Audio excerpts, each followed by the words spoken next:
I was reading the book called Think and Grow Rich, and it had a list of what Napoleon Hill thought was a good list of the qualities and the major attributes of being a leader. And I thought it was such a good list.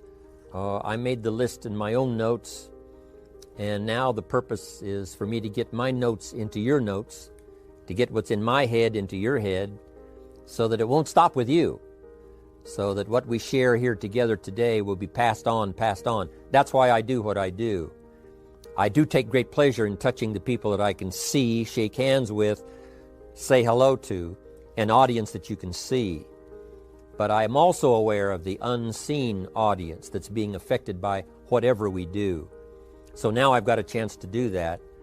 And I think the way for me to be effective with all of you today, and then you pass it on to many people beyond what I can see, is just an exciting opportunity for me. Now let me give you this list. It's a pretty good list. Napoleon said, number one, a leader needs unwavering courage. And I don't know if I totally agree with the unwavering part of this or not, because sometimes our courage does waver a little. Bend but not break. Courage mounts up, and then sometimes we have the doubts that creep in, and we reach a little deeper to find that courage that overcomes our doubts and our fears. So I would probably debate a little bit with Napoleon on this unwavering courage, because sometimes courage does waver. But as long as it stays, as long as in the end there it is to serve you, the courage to do what you didn't think you could do, the courage to step into territory that might be a little unfamiliar, the courage to talk to somebody you don't know, the courage to attempt conducting a meeting, the courage to give your first testimonial, the courage to, solve problems you couldn't solve before, that kind of courage. The courage to stand up when it's sort of dark in your corner, the courage to do it when it isn't going your way, seemingly, the courage to try to have a good day in the midst of a bad day, that kind of courage. Wavering a little at times, yes, because we all have doubts that attack us. We all have small fears that creep in. That is the nature of life. But that's what faith is all about. That's what courage is all about, to serve us when our doubts will not serve us well. Faith to overcome fear, and courage to overcome our doubts. But that is a good quality, a good attribute for a leader, and that's unwavering courage. Second, Napoleon said self-control. That, of course, is the very essence of life itself, is self-control. Because we all have this warfare going on. It's going on in the world, the warfare between liberty and tyranny. In our own body, the warfare between health and illness. The struggle is on. The struggle between light and darkness. The struggle between good and evil. I call it opposites in conflict. And as soon as you're born into the world, as soon as you find yourself and discover yourself on this spinning planet headed somewhere, you know that this exists. To be a civilized society, we must drive the dark side of our nature into a small corner and let the positive side flourish. Early, we must learn to exercise self-control. Power is a wonderful thing, but it must be exercised properly. It must be exercised to benefit and not to destruction. So self-control is certainly necessary to be a strong leader, so that you can become the best example. The example of having your temper well managed, to having that dark side of your nature under control. The best example of choosing wise words and not being careless, that kind of control. Control of your appetite, control of your desires, so that they fit into the positive side of life and not the negative side. Self-control, very important. Then he said a leader must have a keen sense of justice. How very true. Justice we become familiar with, even when we're small. When certain things that happened or were done to us that we something told us that wasn't right. Someone did us wrong. We have that sense of right and wrong, and it starts very early. Then we have to have that sense of utilizing what's right and what's wrong so that we develop this sense of justice, this sense of being fair, this sense of being on the positive side, on the right side. To minimize a person's mistakes, they need to have this sense of justice. We have to have justice when we're building an organization. You know, what's fair, what is a good balance. The marketing system that Mark put together has to be fair for everyone. If you have a customer and you take care of that customer, someone else cannot come along and take that customer. The same is true with the distributor. Certain rules and regulations so that all of us have a chance to fit within this framework of fairness, justice, and what's right. Otherwise, enterprise cannot work. Otherwise, we have what we call, in a political sense, anarchy, where there is no justice. When might is the order of the day, power is the order of the day, not the law, not the rule, not what's right, but power. And we would all dismiss that. It's been a catastrophe in the last 6,000 years, the governments that resorted to power instead of democracy, that resorted to intimidation instead of freedom. And we all know the terrible toll that takes. But it takes a toll not only politically in a country or politically around the world, but it takes a toll even in enterprise. It takes a toll in school if a teacher is unfair. It takes a toll in working on a team where someone is unfair or where the leadership is not fair in the administration of justice. So this is true, a keen sense of justice and what's fair and what's right. Part of this we have to learn as we go. You know, you don't have it all the first year. You haven't got it all the second year, the third year. After all the years that I've, been around, both as a human being and as a business person, we're still, even at these years, trying to decide what's best, what's fair, what's right, to give balance to our life and to build on a firm foundation for the future. So I agree with Napoleon. Good idea. A sense of justice. Here's another one, he said. Definiteness of decision. Indecision is the thief of opportunity. If you don't decide, the opportunity could slip away. If you don't decide what you're going to do today, the day could get away and you're not very effective. I talked about in my recent travels about time management. And here's one of the best ideas of time management. Don't start the day until you have it finished. Is it possible to finish the day before you start it? And the answer is yes. If you don't finish it to the best of your ability, have some idea, some good plan, sure enough, the day escapes. And in the morning you say, let's see, what should I do now? In the afternoon you say, hey, time's getting away from me, what should I do now? And now most of the day is lost. Most of the day escapes not being utilized and doesn't work for you simply because you didn't make those decisions early, at the early part of the day. The decisions we make in the early part of our life sometimes last for a lifetime. The early decisions that you make about what you're going to do with your life as far as Herbalife is concerned, those decisions are vitally important. If you neglect them and don't make them, sure enough, the time passes and the opportunity sometimes is diminished. And sometimes you spend a lot of time now catching up simply because you didn't make those early decisions. So it's the decisions at the first of the day, it's the decisions at the early part of the month, it's the decisions at the early part of the year that greatly determines what kind of year you're going to have. The decisions you make in the early days of your marriage, sometimes those are the decisions that affect the marriage for a lifetime. The decisions you make at the first chance you see opportunity, those decisions, what you're going to do with it, how far you're going to take it, what it's going to be meaning to you in the years to come. Those early decisions are vitally important. Then we need decisions to correct poor decisions, to overcome our mistakes. It's possible, of course, for all of us to make unwise decisions. And at the end of 1 year, at the end of 1 week, 1 month, or at the end of a few years, we say, that decision cost me too much. Cost me a lot of time, cost me a lot of money, cost me maybe a good relationship, cost me a chance to be productive. But as long as you're alive, there's still a chance to use new decision power to correct the mistakes of decisions that were bad in the past. All of us have the opportunity to do that, but I think Napoleon was right here too.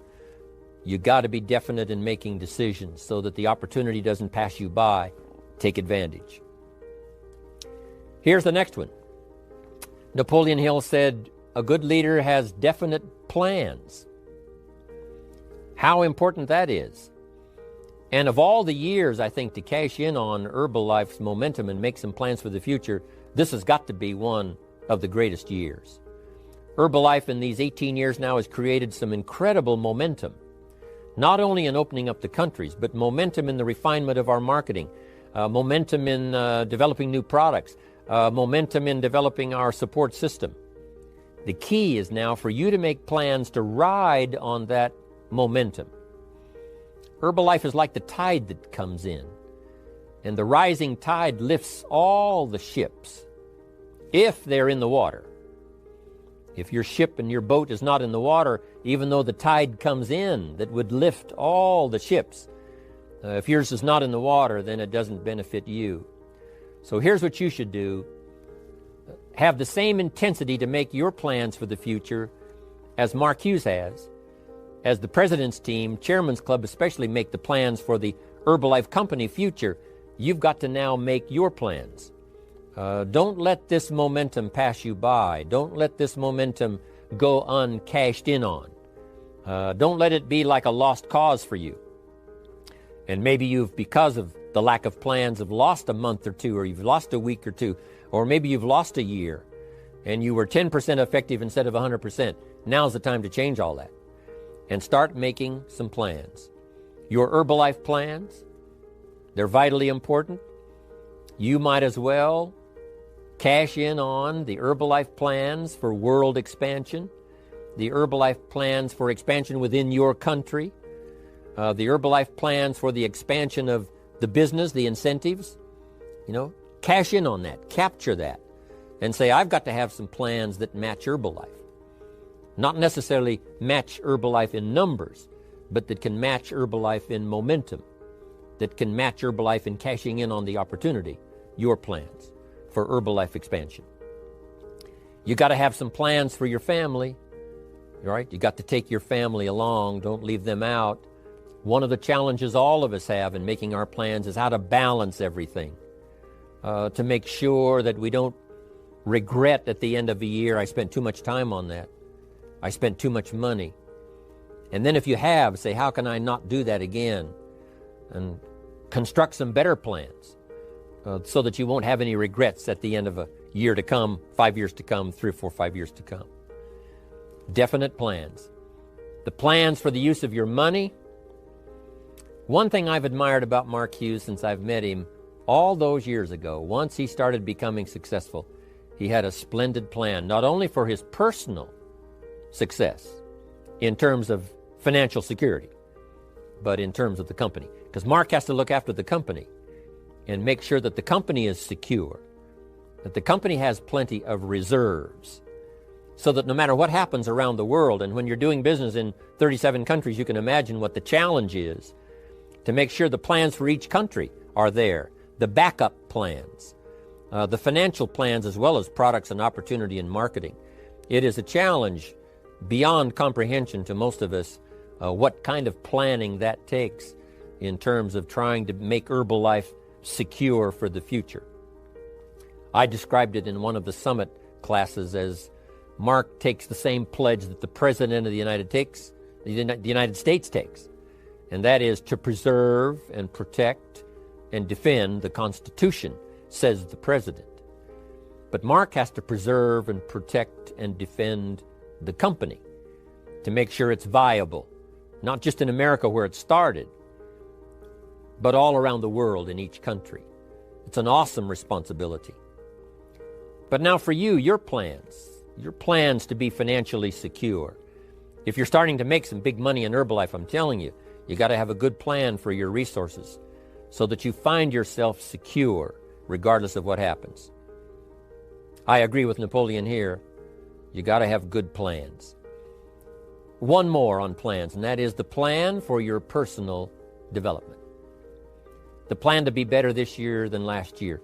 The plan to take the classes, attend the workshops, do everything you possibly can to show personal progress, not just financial progress, not just the progress of having one more car or one more home, but the progress of personality, the progress of communication skills, the progress of recruiting skills, the progress in how to deal with people, progress in using your influence so that it multiplies its power by 5 by 10 versus what it used to be. You need those kind of plans. A plan for personal growth, personal development, a plan to be all that you can possibly be in the years to come as you develop your Herbalife business and your life business and your family business, all of that. Got to have good plans. Next, Napoleon Hill had a good saying. It was something my father had and passed it on to me as a good philosophy. And here's what he said.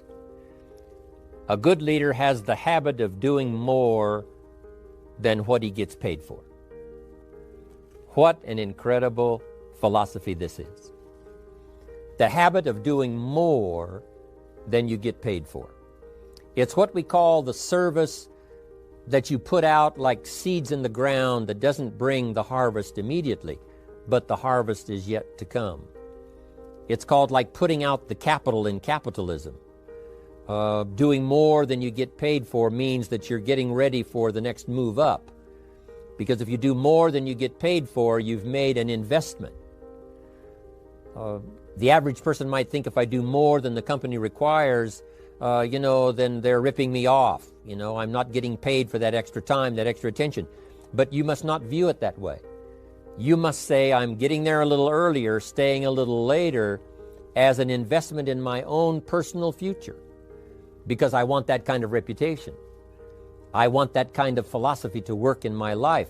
Do more than you get paid for. And this philosophy works incredibly well in Herbalife. You make the Herbalife sale of the Herbalife products. Now you must do more than you've gotten paid for.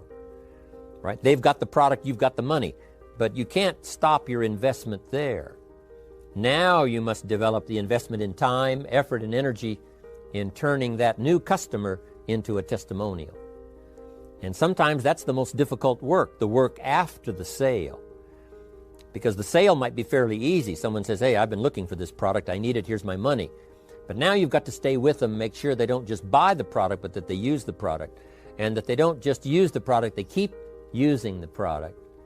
That's the work after the sale. But if you learn to make that kind of an investment and do more than you get immediately paid for, the payoff in the future can be fantastic. Because as we all know in Herbalife, what really pays off is not a sale of the product. What really pays off is a testimonial. A testimonial that gives you more sales than you can keep up with. A testimonial that takes you places you could never go by yourself, introduces you to people you'd never see on your own. That kind of investment is so powerful. So you do more than you get paid for up front. It's happened for me, making the investment. When I first started lecturing 36 years ago, I talked to high school classes, college classes, service clubs, and I gave it all away. I went and talked for free. Someone said, Mr. Rohn, would you come and do this breakfast talk? I said, sure. Could you do this luncheon talk for this service club? I said, of course. And all of that in the beginning was for free. Primarily because I'd made my fortune. I didn't need the money, but I did it for free. But look what it's made for me by giving that kind of service in those early days. And finally it led to business and led to an enterprise. And I was giving the seminar all those years ago here in Los Angeles, and Mark Hughes was in my audience. So what you don't get paid for, don't worry about that. Just render the service with the vision of the future that it'll come back multiplied if you have this kind of habit, this kind of philosophy.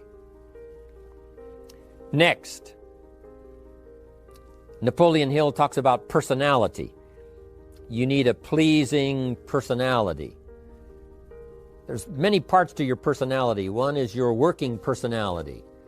You know, the kind of behavior, the kind of attitude that you need, especially in the public. Some things you can kind of get by with being a little careless, maybe in private, but in public, where it counts so much in your paycheck, it counts so much in building your business for the future, your own personality. But here's what you also must remember. You develop your personality in private so that it serves you well in the public. Sometimes we get the mistaken idea, I can be careless with just these few and be more careful when I have 1,000. But see, that doesn't work that way. Careless with a few, sure enough, that will creep into your presentation for 1,000 people. Here's the best practice, and the Herbalife opportunity in our marketing systems gives you the best chance to do that. The influence you have one-on-one, that's what really counts. You say, well, I'm only talking to 2 people, it doesn't matter much. That's when it really matters.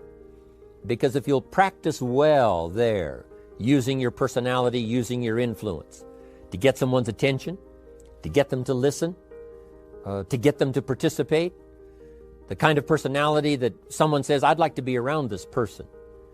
They're unusual. They're not like the average person I meet on my everyday experience. That kind of personality. But you've got to practice it behind the scenes. You've got to practice it one-on-one. And if you're effective one-on-one, 1-on-3, 1-on-5, I promise you, that will get you ready to now perform with the kind of personality, the kind of charisma that wins people when you're in front of 500 people, 1,000 people, 5,000. So this is a good point, working on your personality. Here's the best gift you can give someone, and that's the gift of attention. Attention is so powerful. When I was a young man, I met Nelson Rockefeller, one of the richest men in America at that time. He's gone now, but he was a unique individual, ran for vice president of the United States. And I had a chance to be where he was holding a press conference. And I got close enough so that when he walked out, I had a chance to step up, right, when security was not all that severe in those days. And I had a chance to put out my hand, shake his hand, and say, Mr. Rockefeller, my name is Jim Rohn. And what I remember most was the attention he gave me. With the lights of the cameras around and everybody all around, he looked right at me and said, Jim Rohn, where are you from? I said, Idaho. He said, I really like Idaho. It's one of my favorite states in all of the country. And for just a few seconds, he gave me his attention, shook my hand. I'll never forget the handshake, right? One of those multi-million-dollar handshakes. But I'll never forget that personal attention he gave me, just for a few seconds. It was powerful. Made an impression on me that's lasted until this day. That's why I remember to tell the story. So, same thing you can learn to do. Utilize your personality, utilize your influence, give people the gift of attention. Here's the rest of my list now as we finish up. Next, Napoleon Hill said a leader needs sympathy and understanding. We have to develop that early in our lives. All of our lives, we have to look at those that are less fortunate than we are, those who need a helping hand, and especially now we learn to look at those who need an opportunity, those who need a change in their health, those who need a change in their life and in their lifestyle. It's this kind of sympathy and understanding that drove Mark Hughes to construct the company. It took that kind of understanding, that kind of sympathy, that kind of deep emotional feeling. Then Mark understood what it meant to be poor. He understood what it meant not to have. He understood what it meant to be short on finances, on resources. He understood what it meant to lack, full formal education. He knew all of those lacks. And instead of crying about it, he said, what I will do is change it for myself, and then I'll help other people that have the same challenge. Lack of education, lack of the money, lack of the resources, lack of good health, faced with all kinds of difficulties they can't solve. I'll get mine solved, and then I'll be strong enough and have the skills to where I can help other people. That kind of leadership quality is so powerful. That kind of understanding. Here's the next one. A leader must have, Napoleon said, a mastery of the details. How very true. All can be lost with just a couple of missing details. On the trip to the moon, everything has to work, right? There's several thousand moving parts. There's several thousand pieces to the project of getting to the moon and coming back, and all of them have to work. You can't have 10% of them working, 90% or 80%. They've all got to work. And then there's the backup systems for something if something goes wrong to back it up. That kind of mastery of detail is so vitally important. But here's what else to remember as far as Herbalife is concerned. The drama is in the details. Someone says, I lost 30 pounds. Well, 30 pounds is 30 pounds, but that's not the drama. The drama is, where were you before you found Herbalife? How did you feel? What kind of circumstances? Now someone begins to give us some of the details. And then after they've lost the weight, now how they feel. Now their self-confidence has been restored. Now they feel better about themselves. The drama is in the details. But this is also important in the details of your day, the details of your business, the details of good communication. Master the details. Good advice, Napoleon Hill. Now here's the next three. Willingness to assume full responsibility. All of us have been taught that, especially these Herbalife years, to take full 100% responsibility. Mark Hughes says, what happened to me might not have been my responsibility, but what I do about it is my full responsibility.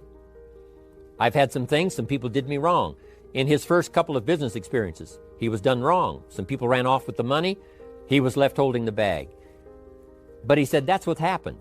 And I was not responsible for what happened. But I am responsible for saying to myself, now, what am I going to do about what's happened? If a hailstorm destroys the farmer's crop, he wasn't responsible for that. But his responsibility now begins when the hailstorm is over, when he asks the question of himself, what should I do now? Now that this catastrophe is over, now that the damage is done, now what should I do about it? And a philosophy I've taught all these years, it's not what happens to you that determines your future. It's what you do about what happens that determines your future. And this is a major part of it, accepting full responsibility. If you've got an organization, you're conducting meetings, and you're the leader, the responsibility ends with you. Someone else may mess up, make some mistakes, still your responsibility. Some things over which you have no control, understandable. But what you do about it now, how you fix it, the diplomacy you use, the strategy you use, that's the kind of responsibility now that depends on you. Also, you've got to be responsible for your future. Nobody's going to fix it. No one else is going to design it. No one else is going to come along and say, hey, I will make sure it all works well for you. You've got to take all the input. You've got to take all the testimonials, all the teaching, all the training, all the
influence, then you've got to have the responsibility of designing your life.